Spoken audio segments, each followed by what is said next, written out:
We got a birthday cake with a festive backdrop and a text animation using motion presets.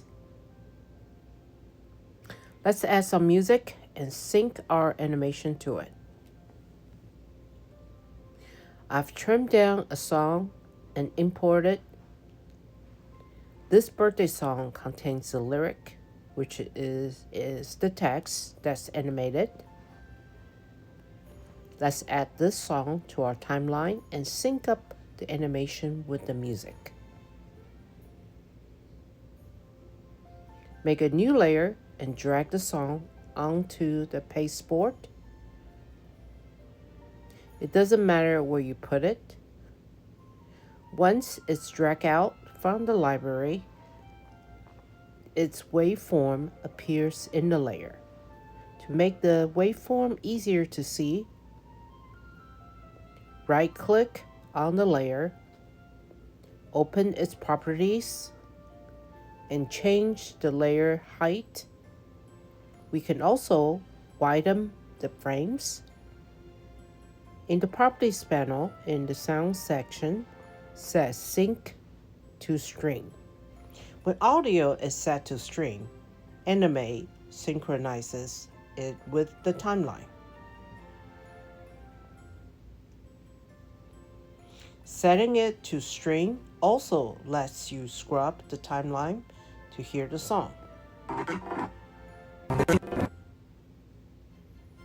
Hit enter to play the timeline to see what we have. It's your birthday.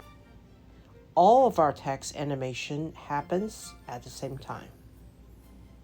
But we want to make each animated word sync up with the music. The animated segments will match it better if we speed up their animations. We can shift select to select all 3 layers at once.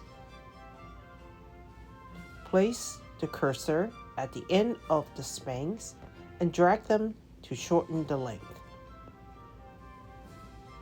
When we make them 12 frames long, the word "it's" finishes coming in just as the word is about to be sung. Let's drag the "your" span to come in the same way. You can see in the waveform about where that would be. And drag the birthday span just before it's sung. Let's take a look. It's your birthday. All the words need to stay up through the phrase. So select the last keyframe in all 3 layers. And insert a keyframe by right-clicking and selecting Insert Keyframe or by using F6. It's your birthday. It's your birthday. It looks pretty good now. You can combine synced text animations with camera moves to make a full-fledged kinetic type animation.